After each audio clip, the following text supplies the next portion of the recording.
The theme of the conference is fall in love with your business again. A lot of people who've been doing it for years lost that passion, lost that fire. What drives you? What do you recommend to someone who lost that initial love to their business? Yeah. And by the way, guys, this happens in every part of your life, okay? This isn't your business that you go through with. This happens with marriage. This happens with parenting. This happens with friendship. This happens with exercise. How many of you were disciplined, hardworking, person that would go to the gym 3 to 4 days a week, maybe 5 days a week, and you did that for 5 years, but then you had a 6-month break. You put on so much weight, and you know how much work it takes to go back at it again. You just don't want to do it. Anybody's ever been there before, right? Okay. So why have you lost the passion? You haven't lost the passion. You know what it is? If I can be straight up with you, is this a tough crowd that I can just be direct with you guys a little bit, or no? I think you're chicken shit. I'm being serious. I think you're afraid because you know how much work it takes and you don't want to do it.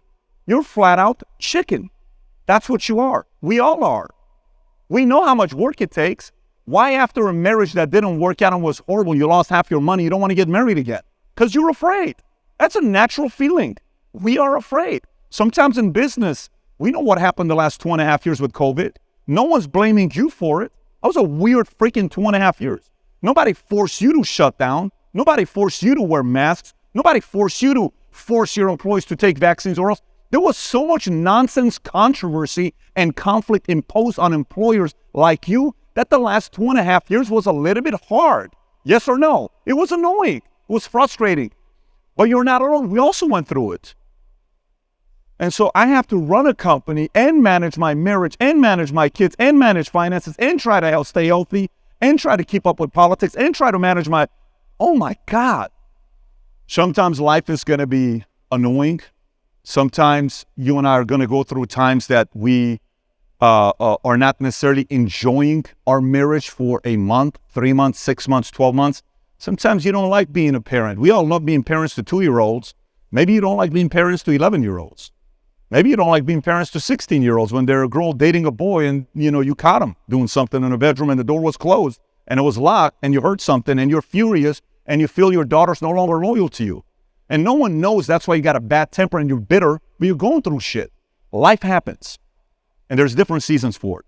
But regardless, we have to step back and say, this is my daughter, this is my business, this is what I stand for. I'm not a chicken shit like some people. I'm going to step up and do something about this. So there's nothing more rewarding than getting in the arena and fighting. And while you're in the arena, the critics are going to say what they're going to say about you. But this is why when Mario says, Pat, we got another speaking offer that just came in. I said, Mario, I've done my full 40 years. He says, Pat, you just want to look who this guy's at the top. I said, what does he stand for? Here's the guy. I said, who's the people? They're roofers. They're roofers? Yes. These are workers. They are. Where are they based out of? Orlando. Okay, 30-minute flight, no problem. I respect hardworking people.